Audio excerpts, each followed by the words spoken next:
The Galactic Concord had declared the war over. Humanity had lost. From the towering spires of the Concord's High Council chamber, dozens of alien diplomats, generals and strategists watched the final battle recordings. The footage flickered against the holoscreens. Charred Earth cities, burning fleets, scattered human resistance crushed under overwhelming force. The war had been swift, brutal, and decisive. The Concord's superior technology had reduced Earth's defenses to dust. Humanity had surrendered. It was supposed to be over, but the screen shifted. A new transmission, intercepted just days after the so-called final surrender, played before the Council. The air grew tense as the footage revealed something that shouldn't have existed. A battlefield that should have been silent, yet echoed with human defiance. The camera drone panned across a ruined colony on the ice world of Hestara 9, where a Concord occupation force had landed to finalize control. The soldiers, towering insectoid Zorkan and bio-armored Cathari, moved with cold precision, searching for remnants of resistance, and then they found it. A lone human stood in the snow. The Concord officers leaned forward in disbelief.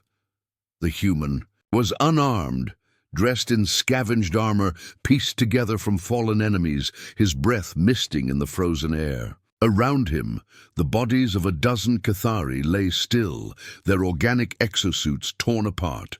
The Zorkan commander issued a warning in its guttural tongue. "Stand down." Surrender was already official. The human smiled. Then the killing began. The Council chamber filled with murmurs as they watched the impossible unfold. The human moved with calculated aggression, improvised weapons, stolen plasma blades, sheer brute force. He should have been outmatched, outgunned, and yet in a flurry of movement he cut through the squad like a ghost of war. By the end, the ice was no longer white, and as the last Concord soldier fell, the human turned to the drone camera, his eyes burning with something ancient, something the aliens had not anticipated: defiance. Then he spoke, his voice carrying across the council hall as the transmission ended. "You think the war is over. You don't know humans." Silence gripped our chamber. It was supposed to be over, so why were humans still fighting? The council chamber remained deathly silent. The High Chancellor of the Galactic Concord, a towering seraphid with crystalline wings that shimmered under the chamber's artificial light, finally spoke. "Is this an isolated act of defiance, or something more?" No one had an answer. Across the hall, Grand Strategist Ulthar of the Zorkan chittered in barely restrained frustration. His species had led the ground war against Earth, reducing its strongest armies to dust. And yet, here was a lone human, not just surviving, but retaliating. "It is meaningless," Ulthar spat, his mandibles clicking. "A single human cannot fight. The Concord. Their forces are scattered, their worlds are in ruin. This is desperation." But Supreme Tactician Velcor of the Cathari, his bioluminescent carapace dark with unease, shook his head. "No, this is something else." Velcor gestured, and another recording played. This time the footage came from the industrial world of Kalos 7, a planet the Concord had repurposed after humanity's surrender. The colony had been wiped of its human population, its remaining infrastructure stripped for resources.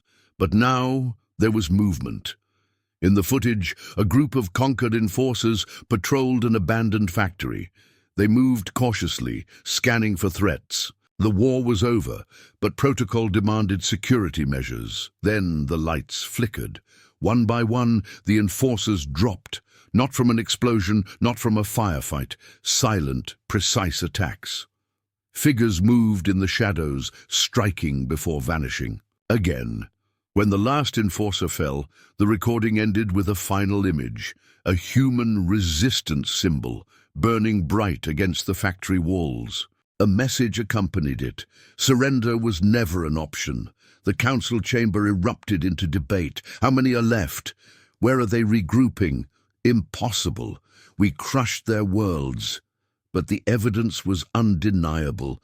Humanity was not extinct. They were not broken. They were regrouping.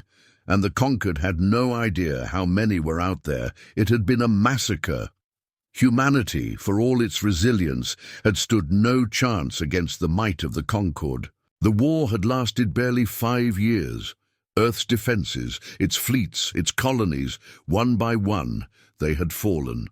The final battle over the Sol system had ended in what historians now called the Ashes of Terror. Humanity had surrendered. The terms were absolute. The surviving human population, barely 4% of what it had been, was scattered across conquered worlds, either enslaved or integrated into the Concord's lower caste system. Earth itself had been sterilized, and yet something was wrong. Across the occupied territories, Concord outposts were vanishing. Supply lines were being cut. Officers and soldiers disappeared without a trace. Entire planets, once secured, were falling into chaos. It wasn't an organized army. There were no fleets, no bases, no central command. It was worse. It was 1,000 small wars, 1,000,000 little acts of rebellion, cells of humans operating in absolute secrecy, striking from the ruins of their worlds. A war without borders, without rules, without mercy, a war that the Concord was not prepared for. Deep beneath the surface of Hestara 9, in an old mining complex repurposed into a resistance hideout, Captain Elias Rourke paced in front of a holographic map. His eyes, sharp and battle-worn, scanned the data. Scattered across the galaxy, red blips marked every known human attack over the past 3 months. There were a lot of them. Behind him, Sergeant Aiko Tanaka leaned against the wall, cleaning her rifle. "They're panicking," Rourke nodded. The Concord had never fought a war like this. They were used to overwhelming force, to battles of sheer power. But this wasn't a battle. This was a hunt. Rourke turned to the resistance fighters gathered in the room. A mix of survivors, ex-soldiers, and even former civilians hardened by war. "They thought we'd roll over and die," he said. "They thought crushing Earth would be the end of it." He gestured at the map. "But we're still here, and we're about to show them what happens when you push humanity to the edge." The room fell silent. Every face, every scarred survivor in that chamber knew the truth. This wasn't revenge. This wasn't about reclaiming lost territory. This was about making the Concord afraid, because the war wasn't over, not until humanity said it was. The war had changed. It was no longer fought in open battles, no longer dictated by fleets clashing in orbit or soldiers lining up on devastated battlefields. Humanity had lost that war. The Galactic Concord had won. But this was something else. This was a war of whispers and shadows, a war of sabotage and terror, and humanity was winning it. Kalos 7 was supposed to be secured. The industrial world had been stripped of human inhabitants, its factories repurposed for the Concord's endless war machine. Automated foundries produced starship components, weapons, and planetary defenses. It was a crucial link in the Concord's supply chain, and it was about to fall. In the dead of night, under the hum of orbiting patrol drones, a group of 6 humans moved through the abandoned sewage tunnels beneath the city-sized factory complex. Their equipment was mismatched. Concord scavenged armor, repurposed energy, rifles and weapons built from stolen tech. But they moved with purpose, their footfalls silent. At the head of the squad, Captain Elias Rourke signaled for a stop. His HUD flickered, marking 3 enemy patrols above. "Tanaka, eyes up," Rourke whispered. Sergeant Aiko Tanaka nodded, unholstering a compact drone launcher. The micro-drone slithered through a maintenance vent, its silent propulsion system keeping it hidden. Through its feed, Tanaka saw what they were up against: a dozen Catharian forces, 7 Zorkan bio-warriors, standard patrols. They were alert, but they weren't expecting an attack. Standard Concord formation, no sentries covering the exhaust vents, same overconfidence as always. Their mistake, Rourke muttered. A quick motion, a set of silent hand signals. Go loud. The humans moved. Explosions rocked the factory as sabotage charges detonated across the assembly lines, sending molten metal spewing across the room. The moment of chaos was all they needed. Rourke surged forward, putting a stolen plasma bolt straight through a Zorkan's skull. Tanaka moved like a phantom, cutting down 3 Cathari before their weapons were even raised. Another fighter, Ramirez, hurled a makeshift EMP, frying the facility's automated defenses. The aliens never saw it coming. Within 10 minutes, Kalos 7's industrial center was in flames. Concord reinforcements scrambled to respond, but by the time they arrived, the humans were already gone, and across the ruins, carved into the smoldering metal, was a message written in Concord Standard. The war isn't over. The footage from Kalos 7 reached the High Council within hours. It wasn't an isolated attack anymore. Hundreds of human resistance cells had emerged across 23 occupied worlds. They weren't just fighting back. They were winning. Supreme Tactician Velcor felt something he had never encountered before in all his centuries of war. Fear. They were broken, Ulthar hissed. Crushed. How do they keep fighting? Velcor didn't respond. He was staring. At the reports, Hestara 9, resistance strike teams had overrun a military outpost, stealing advanced Concord weaponry. Dorshan the Falf. A Concord battleship had suffered a reactor meltdown, cause unknown. Valkyra Station, elite Concord assassins sent. To eliminate human leaders had disappeared without a trace. It wasn't war. It was a nightmare. The humans had no fleets, no armies, and yet the Concord was bleeding. Their strength is not in their weapons, Velcor murmured. It's in their will. The room fell silent. For the first time, the most powerful empire in the galaxy was realizing a horrifying truth. They had not defeated humanity. They had unleashed it. Valkyra Station was a fortress, a massive Concord stronghold positioned at the edge of a crucial hyperlane. The humans attacked it with 5 people. They didn't need numbers. They had a plan. At precisely 0300 hours, the power grid of Valkyra Station failed. Lights flickered, security systems collapsed, automated turrets went offline. A fraction of a second later, the explosions began. Not outside. Inside. The Concord garrison panicked. Hundreds of troops scrambled to find an enemy they could not see. By the time they realized the truth, it was too late. Rourke and his team had infiltrated the command center, disabling the station's hyperlane defenses. The human fleet, what was left of it, had been waiting. As the Concord scrambled to restore order, the humans stole the station's command codes and transmitted a single signal, a distress beacon. Valkyra Station is compromised. Concord forces. Retreat immediately. Every Concord warship within 5 light-years received the order, and they obeyed. When the Concord fleet arrived to reinforce Valkyra, they found the station completely abandoned. It had taken 5 humans to take an entire fortress, and before they left, they made sure to leave a message. A new transmission spread across the occupied worlds. Rourke, standing before a burning Concord banner, his voice clear and defiant. You thought you had crushed us. You thought humanity was done, but you forgot something important. We don't lose. The screen cut to black, and across the galaxy for the first time in its history, the Concord began to retreat. The Galactic Concord was in free fall. Their war machine, once thought invincible, had been humiliated. What began as isolated resistance attacks had evolved into a galactic insurgency. Supply lines were cut entire. Garrisons wiped out and fear spread like wildfire. The humans had no fleets, no official government, no homeworld, and yet they were winning. The High Council gathered in a classified war chamber deep within the heart of the Concord's capital world.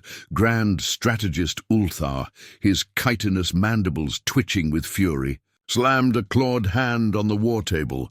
"Enough of this madness," he roared. "We are the Concord. We have ruled for millennia, and we are being humiliated by these primates." Supreme Tactician Velcor remained silent, watching the holograms of fallen Concord strongholds. He had underestimated them. They all had. "We should never have allowed them to surrender," Velcor said, his voice grim. "We should have erased them entirely," Ulthar sneered. "Then let us finish what we started." The plan was brutal. Systematic genocide. Every human-controlled world, every occupied planet where humanity might still exist, would be purged. They would burn away the last remnants of Earth's species in a single, decisive strike. A fleet of 500 Concord warships was dispatched to every known human insurgency site. Their orders were simple: no survivors. It was a desperate move, and it was exactly what the humans had been waiting for. The Concord's largest attack force arrived at Eridani 3, where human resistance had allegedly gathered in force. The warships descended like a storm, weapons primed, orbital bombardment systems warming up. Thousands of Concord troops prepared for an easy slaughter. Then they noticed something odd. No one was running.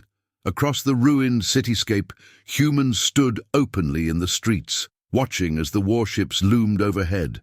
Some of them wore ragged uniforms. Others were civilians, holding nothing but their own defiance. A Zorkan admiral, broadcasting from the flagship, sneered. "Pathetic. Burn them all." The Concorde opened fire, and then the sky exploded. It was an ambush. Human forces had lured the Concorde fleet into a trap, months in the making. Hidden within the ruins were thousands of anti-orbital cannons, scavenged from Concord wreckage.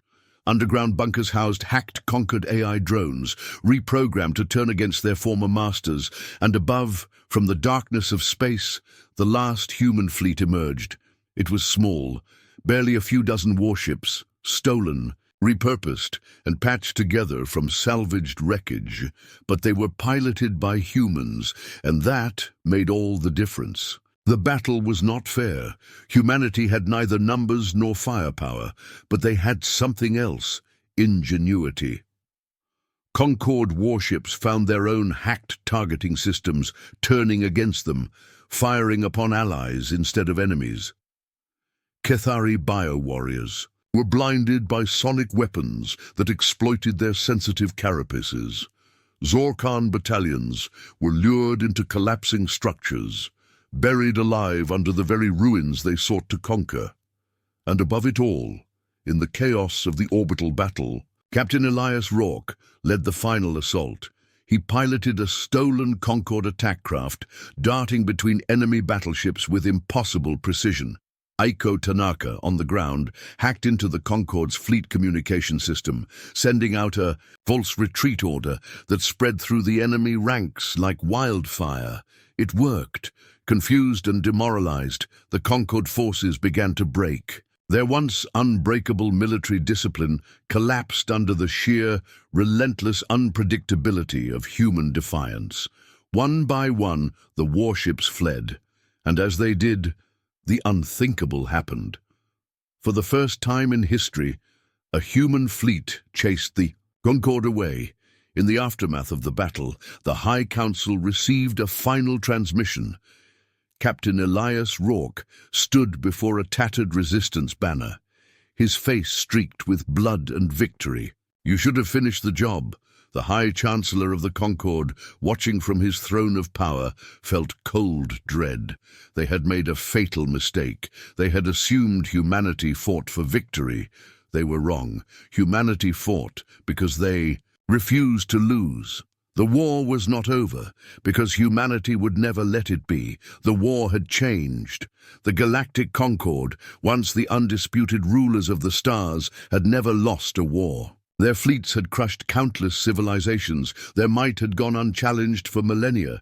But now, for the first time, They were afraid.